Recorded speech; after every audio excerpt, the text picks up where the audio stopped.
Good morning. Today we are discussing Conversations with God, books 1 through 3, and we started around the chapter 149, I believe, because we skipped 3 because they were commentary. That's not the book, that's commentary. So, today's topic focused on children a lot, and their teachings and their sexuality and how we teach sexuality and how we teach basically everything. And so, yeah, that's where we're at. And I would like to start with asking a question. Alan, what did you think? Oh, I think that the chapters were very informative, and I certainly have a thought process that agrees pretty much with everything that was said. I had reservations on the how we actually make change, and the statement was we make those changes through school, and I don't totally disagree with that, but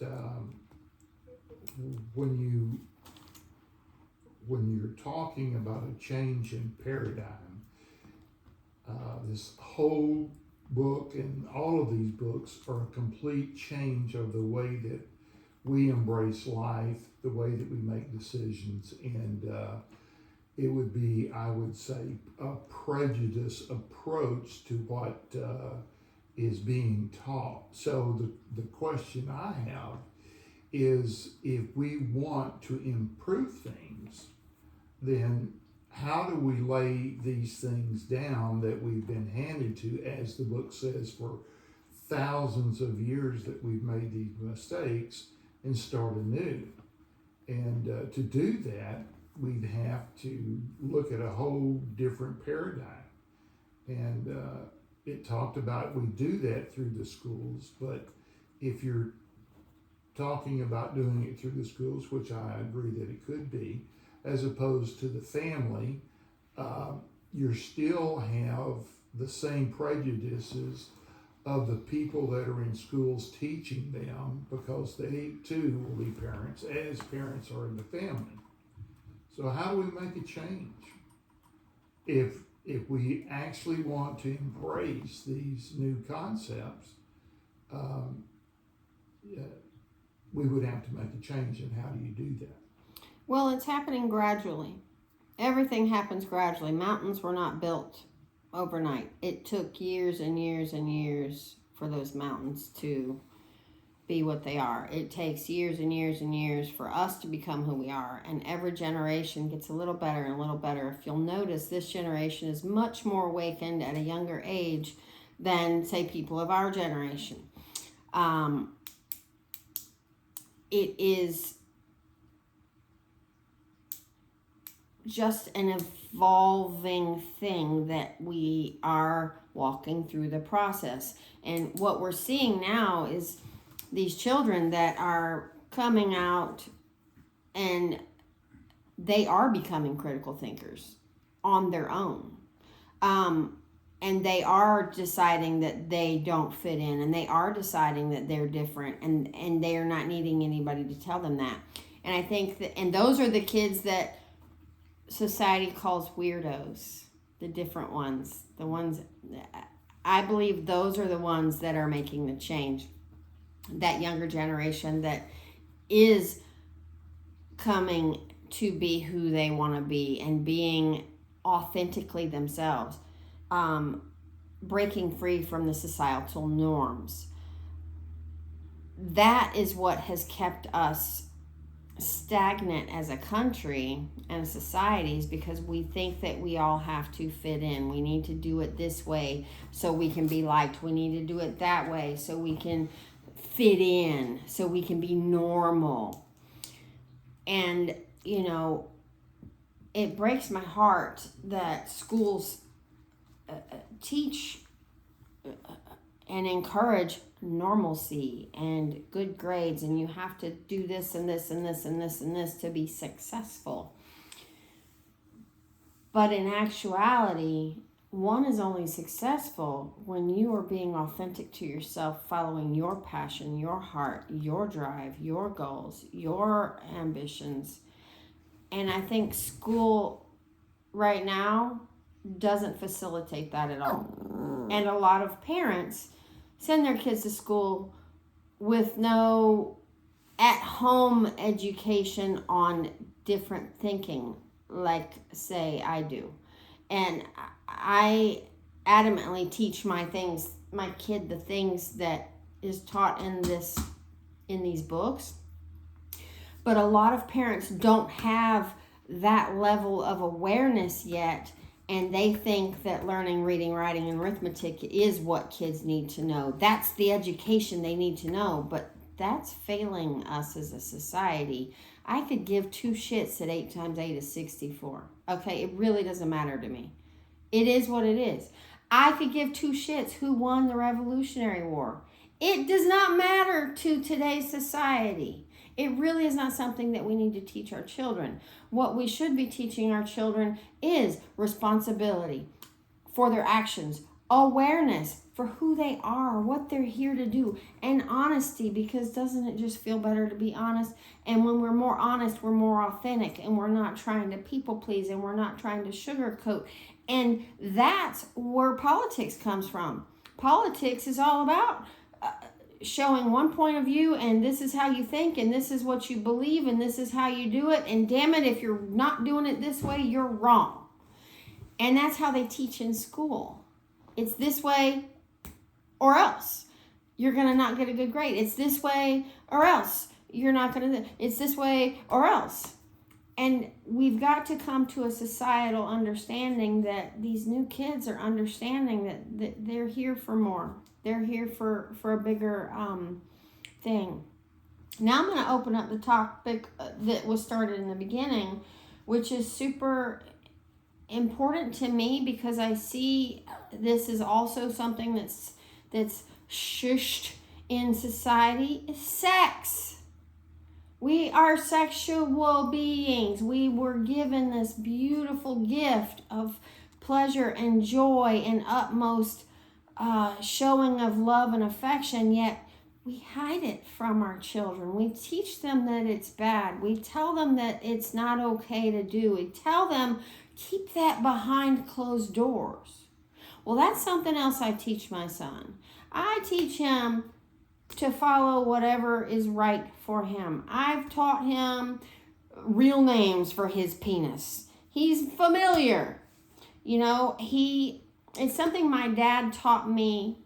He says, whatever you do, do not make your son ashamed of sex. Do not make him ashamed of his body. Do not make him ashamed of those things that people normally teach their kids. Don't do that. That's bad. Don't do that. And it breaks my heart because you're shutting down such a big portion of who we are, our sexuality.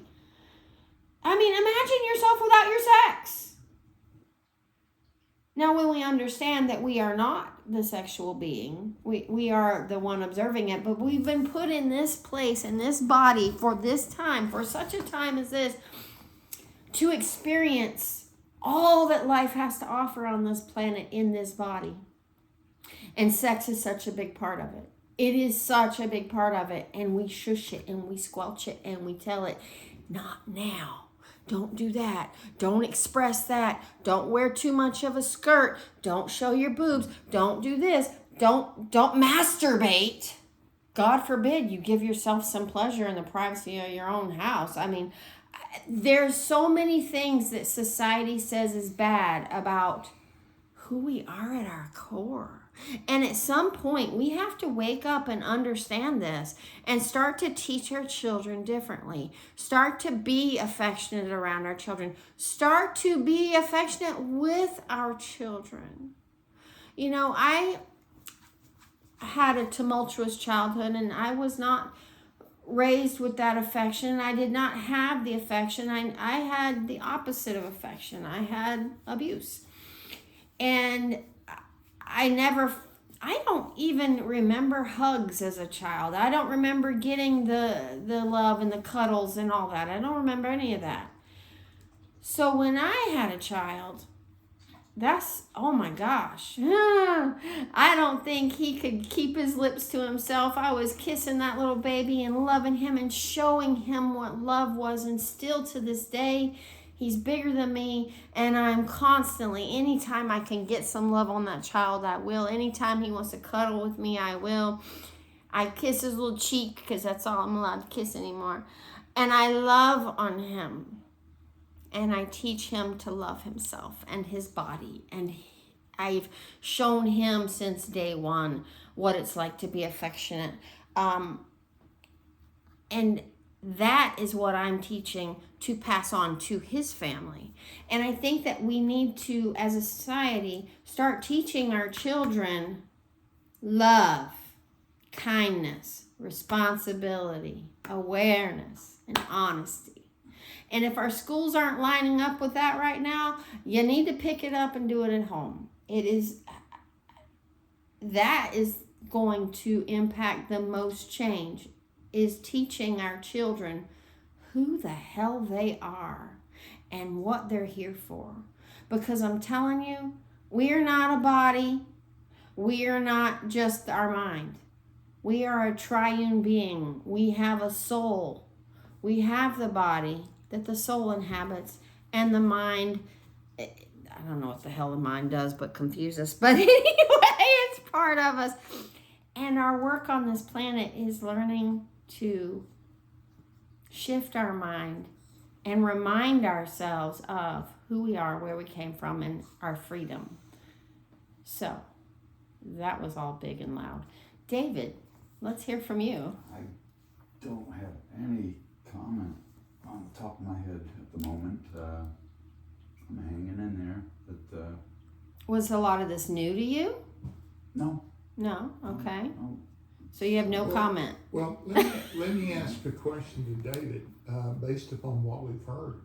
Are those values and concepts that you would be open to embracing that are probably different than what you're accustomed to, which would call for a paradigm change on your part? No, I'm very similar to what the lesson is about here. I've got similar feelings. And agree with. Okay. Most.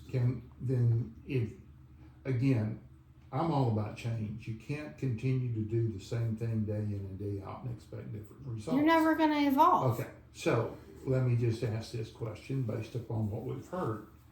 How would everybody feel that the next time we do this? Well, let me preface this why I'm saying this. There was another group a couple of years ago that I attended that was a meditation group. They had a cane dome, and what they would do is at night, under the full moon, they would build a fire outside, and they would and put rocks in there, and then they would take the hot rocks and put them in the dome. We would all take our clothes off. We would go into the dome, and they would pour water on the rocks, and we would all sit around quietly meditating. Oh, that sounds amazing. Okay? So it was very new to me, but I went three times. And once I got into the concept, then I was okay with it. But as we're talking about this here, okay, the paradigm shift is we have a tendency to think about people and about that the body is the person, okay, but it's not. Okay, so how would people think about me if I took my car down to a canvas shop and had it made some clothes so that when I drove around in my car, In your vehicle? my vehicle had a set of clothes. Well, then that sounds absurd. Yes, it does. if that is the case, if we are strictly spiritual beings, this is a car, and that's all it is. Yes. Then why do we need clothes on these cars? We okay? don't. Society. So the question I was going to pose, since it's 3 people here that embrace the concept, if next time I come up here and we sit down and I take all my clothes off and listen to it in the nude, how would you feel about it, David? Oh gosh, I don't know. See, a paradigm shift is difficult for us. Because there's thoughts involved, and there's Is there an elephant in the room? You know, I mean, But See, I'm down because I personally am quite in tune with my body, and I know that I'm not this spaceship that I inhabit, and I'm all for being nude. I dislike greatly that I cannot be nude at my home outside. Right. And I would absolutely love to be outside. I go out there as scantily dressed as possible.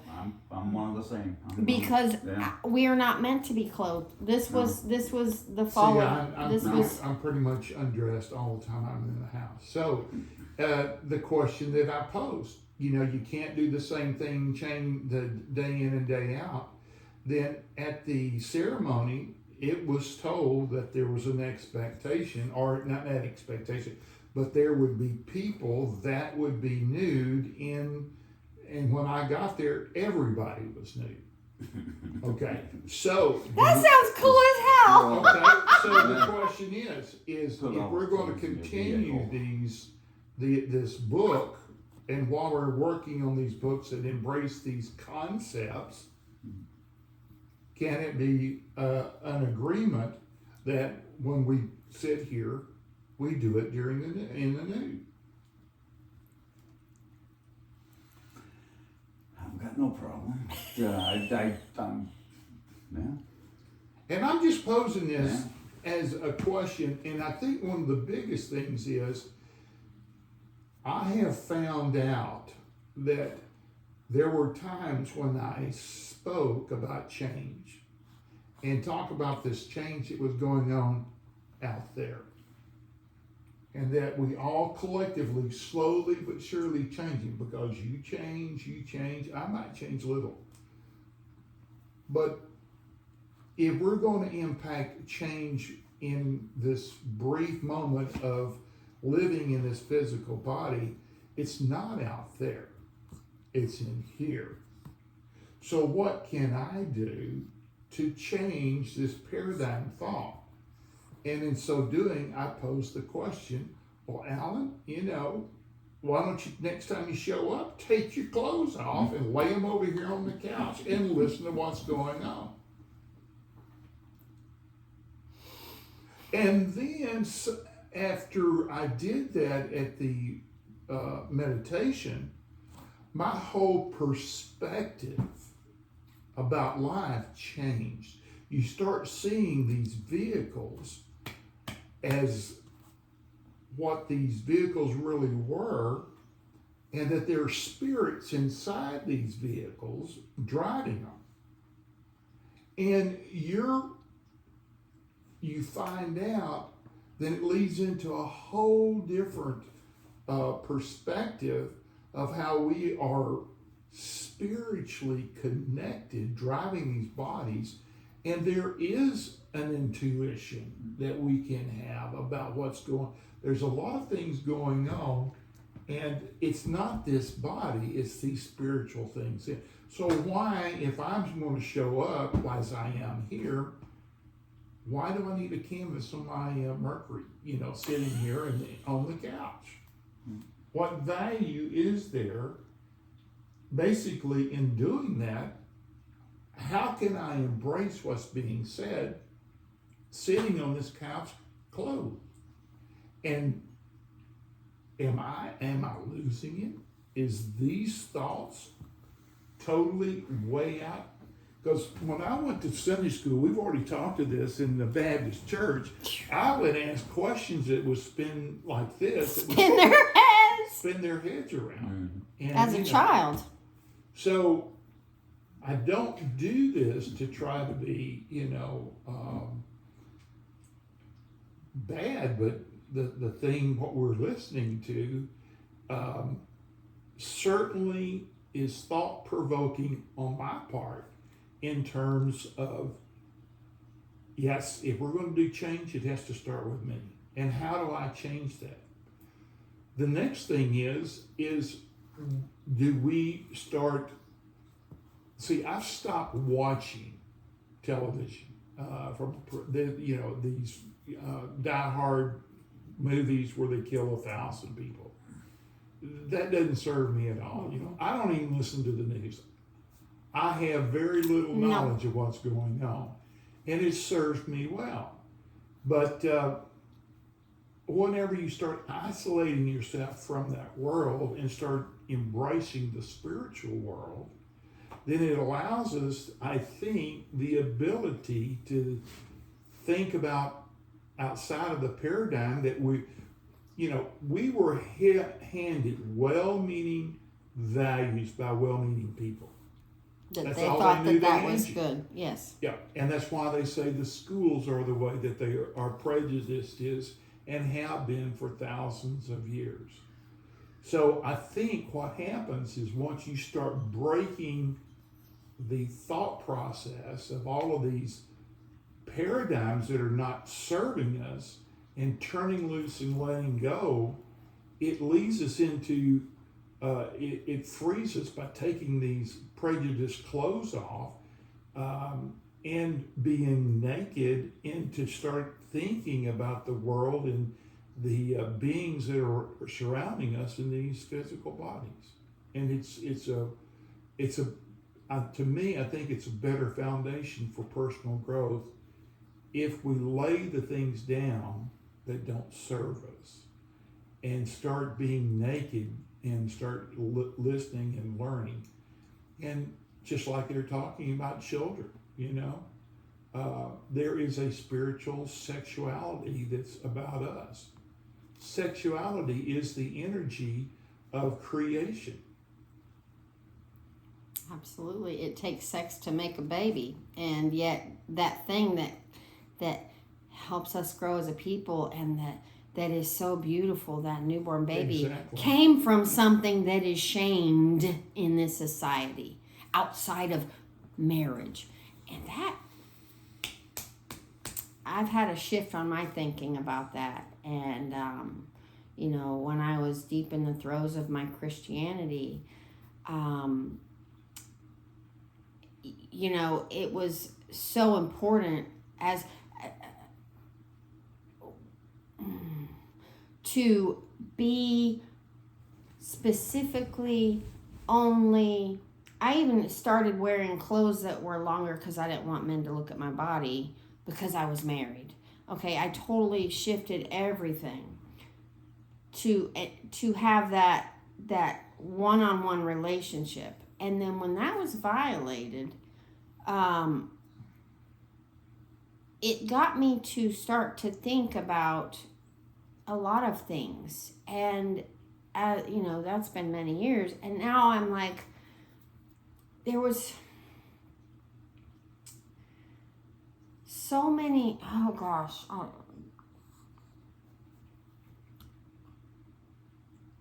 so many things have happened in my life to get me to where I am now.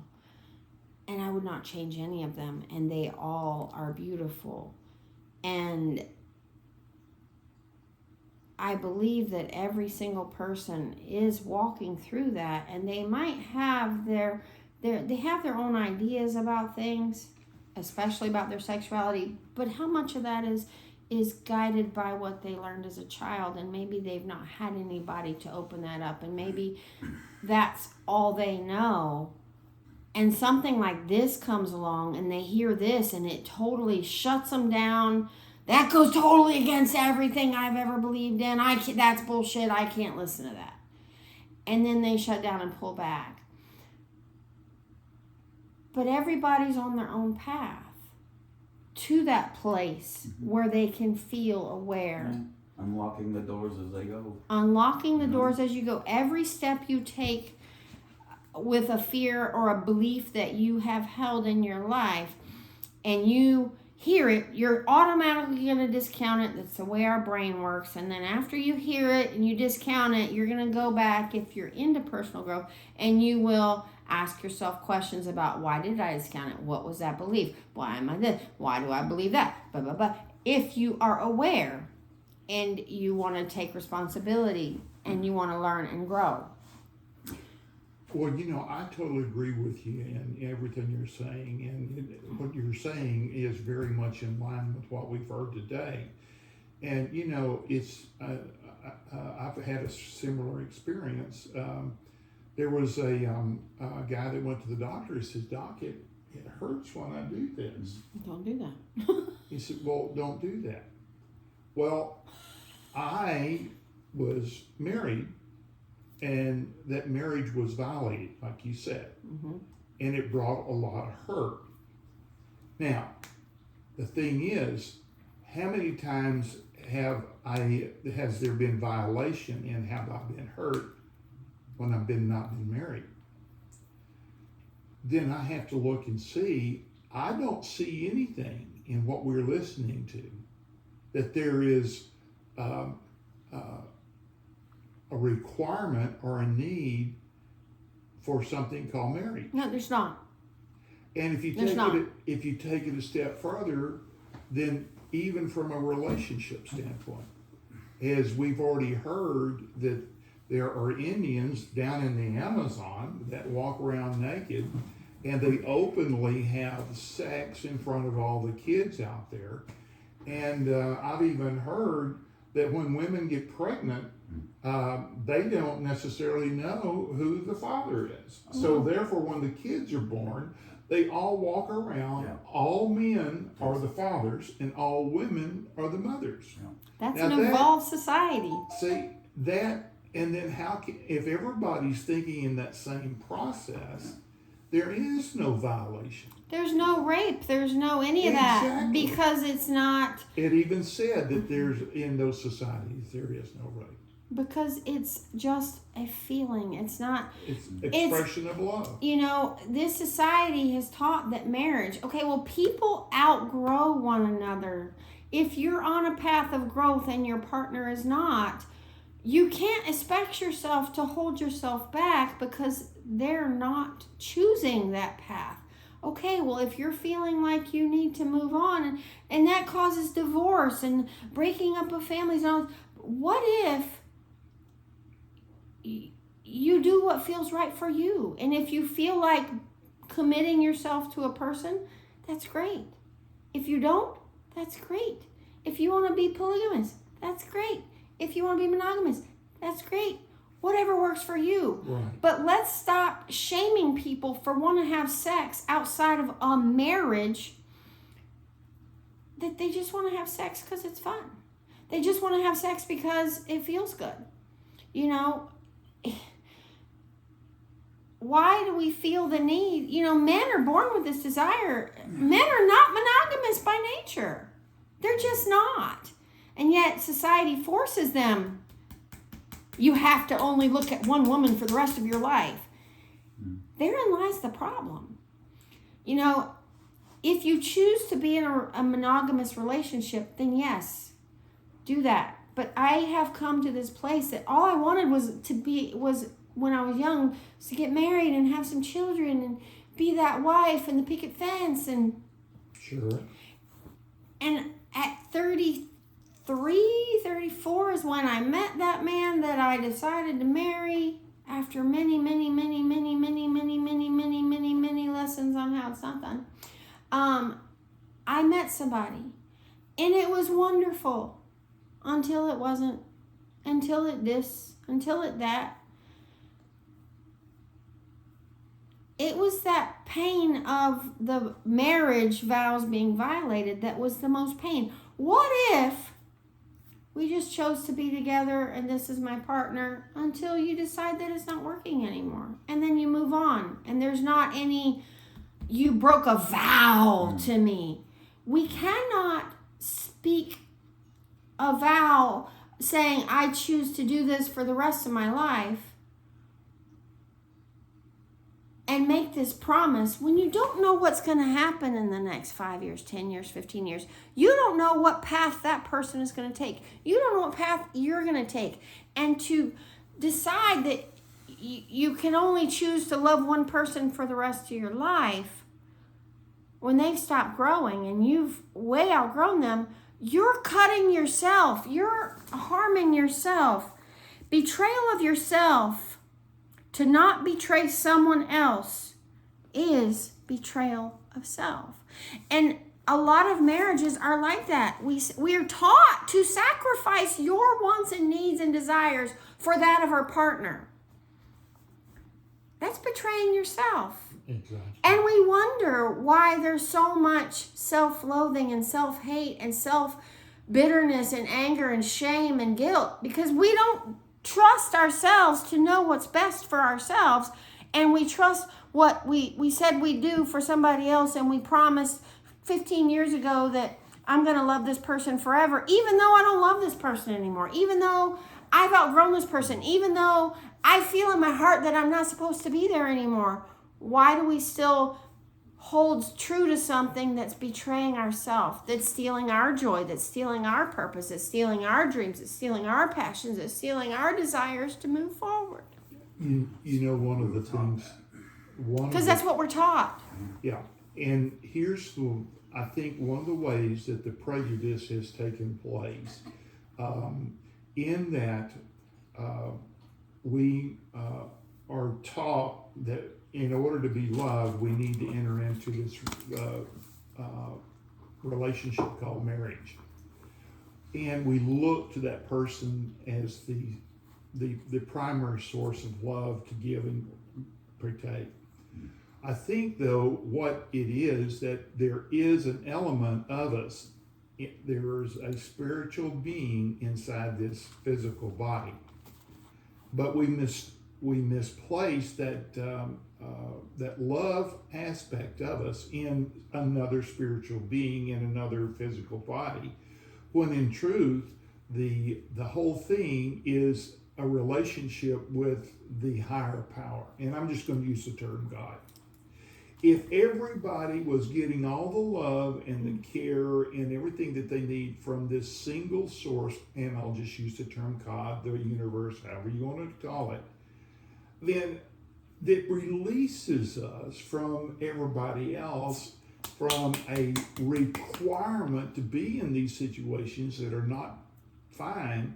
And even if two people come together and they both grow, but one grows in one area and one grows in the other, if we're looking and getting all of the love from the single source, and I'll use the term above, or the higher power, then as we come together for a season and enjoy it, but when that season's come and gone, we both have the ability, because both are getting the love that they need from the primary from their source, from the source, not from your partner. And so there's unity, and as then you can go from person to person, and in that concept, there are people that could have loving relationships with multiple people.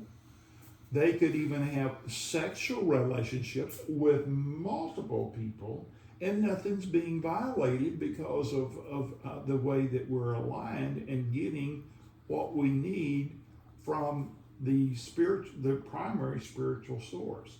And then there's no hurt, there's no crying, there's no expectations. How do you get there mentally? Yeah. And that's true.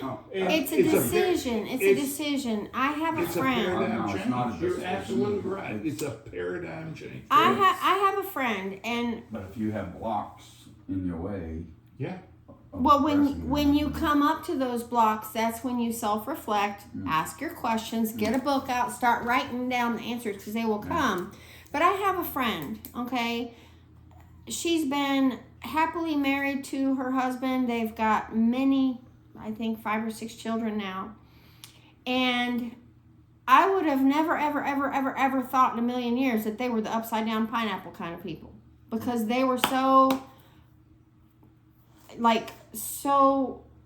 in love, and they've got all their kids and all that. Well, I got to speak with her, and she opened up with me, and her husband decided a long time ago that although they love each other and love that, he loves to see his wife pleasured, and he doesn't care who does it. And she loves to get experiences from other people. But what they do understand is that they come together.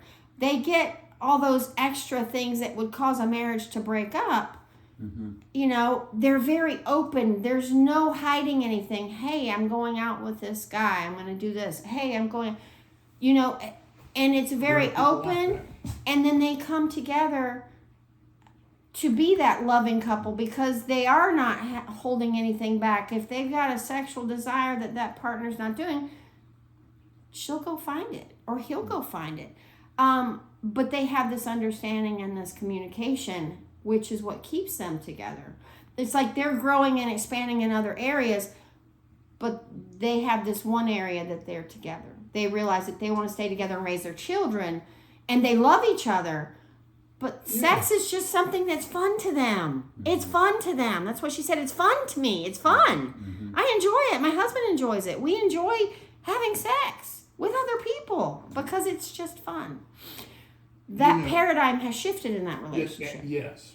And how we, as you're talking, I'm sitting here changing my paradigm too, is we've talked about me putting out in the universe of getting good parking spaces. Yeah, absolutely.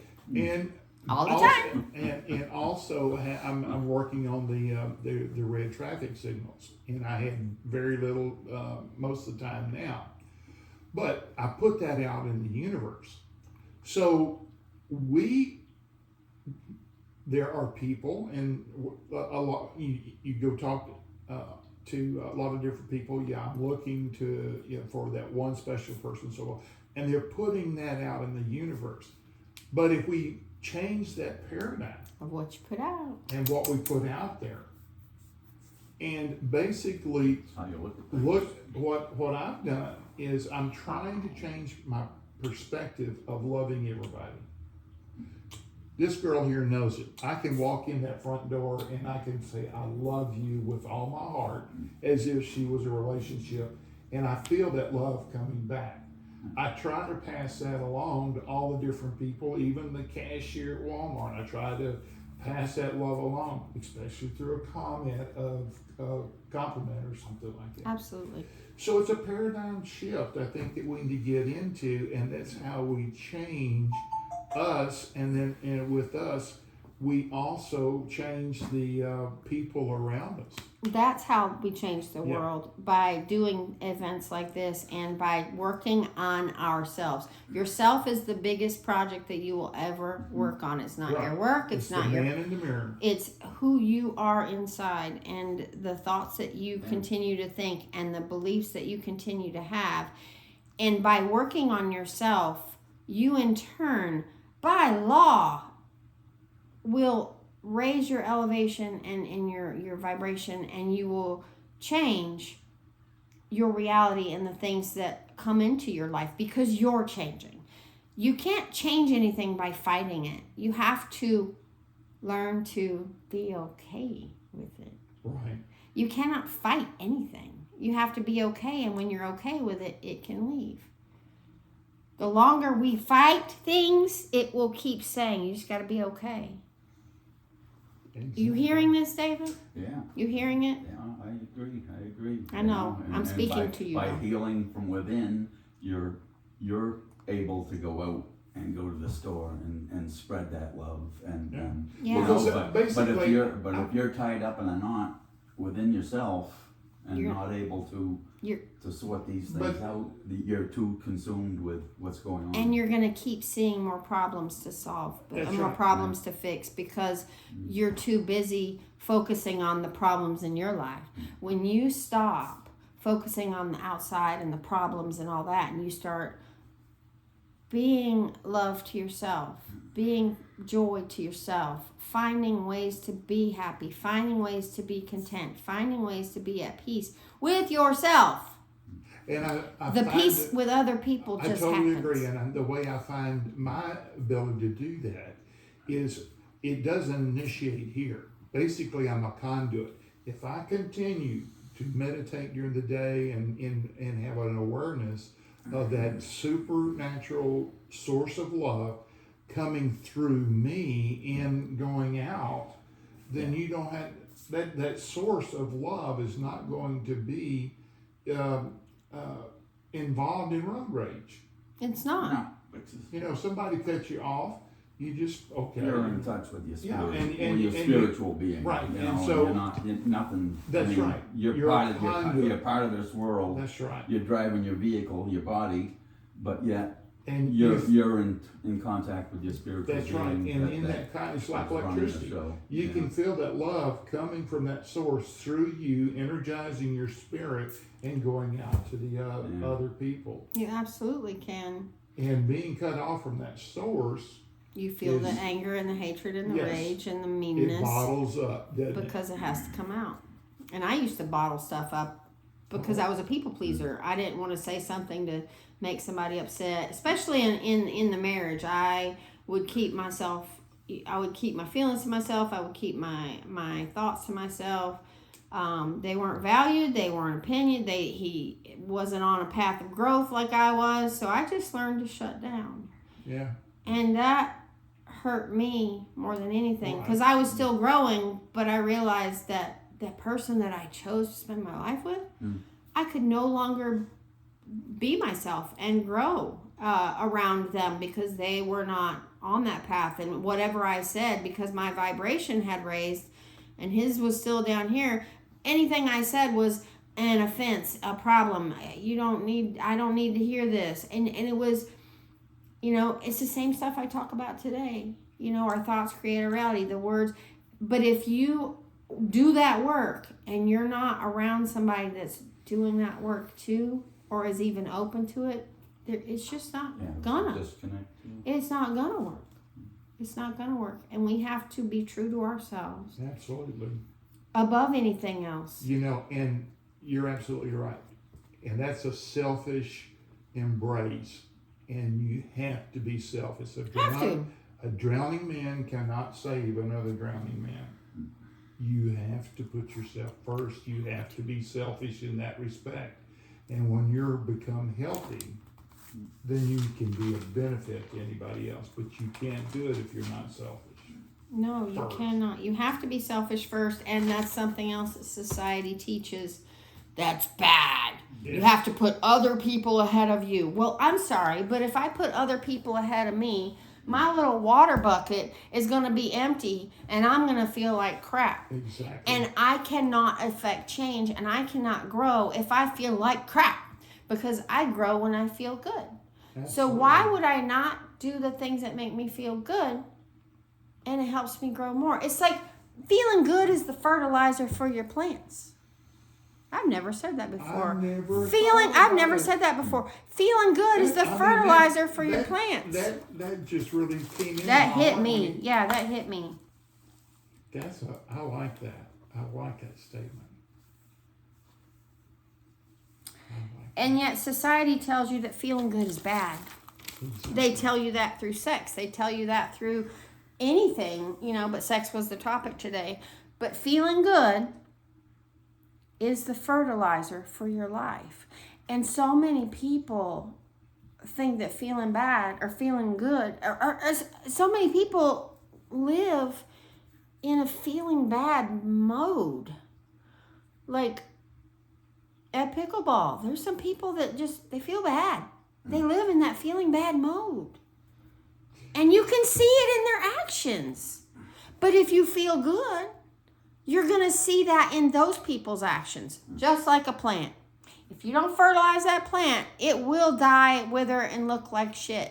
But if you fertilize it, feeling good, it's going to be that joy, that love, that source energy kind of vibe. But if you don't fertilize it, You were talking about sex, and they were talking about the children. If you did have a society, and let's just talk about the Rainforest Society, I always wondered why children didn't come into puberty around 17 or 18 based in this society. There was a creation, there was something about God allowing it all to happen. If you're in a society where, let's say, at puberty, children are sexually active and become pregnant now, children, we tell them they got to get married and isolate them to raise these babies without. But if you're living in a rainforest society where all women are mothers and all men, you don't have to worry about it. The babies can be passed around, and the mom and if hold the on to dad my is shit. gone, I gotta run to the liquor store. yeah, right. That's good. Actually, they go into the shaman to go get a little cup of ayahuasca or something, you know. So there's the wisdom that was talked about. Is passed along. And wisdom's not taught in school. Sorry, wisdom is taught by experience. You don't get wisdom without experience. Without going through something, you're not wise to it. You can be educated on it.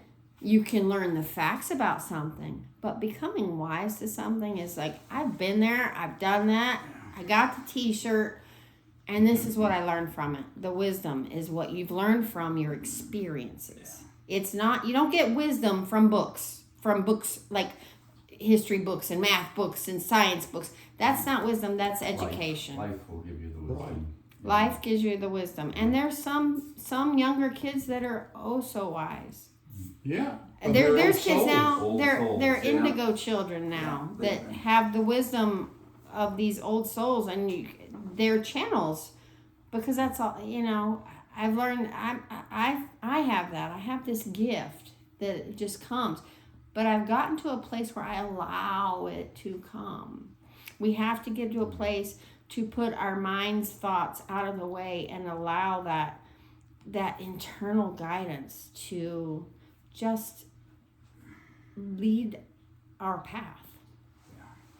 But so many times we listen to our mind after our internal guidance says something and we try to shut it down. And that just is a failure flop movie if I've ever seen one. Yeah. It doesn't work.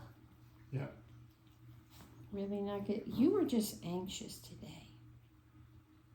You can go play with your girlfriend later. You know, speaking of dogs, he's 6 weeks or 10, how old? 11 weeks. His balls haven't even dropped yet. This little boy is a horn dog. He humps anything that will walk if it's female. He is. Well, but its proof is that children, when they're born, they're still sexual beings. Yes, they are. I can remember as a young girl, being and using different things to make myself feel good. My dad, he's like, what he used would be in the bathtub and have to water because it felt good. Mm-hmm. Until his mother said, that's bad, you don't do that. And so for his whole life, he had this screwed up version of sexuality. And, I was told more than once, Alan, get your hands out of your pants. It's like, well, why? Little bitty kid. I mean, you don't even think about it. It's just so natural. Pocket pool going on. There you go. Little pocket pool going on. On that topic, we're going to shut this down. Have a great day.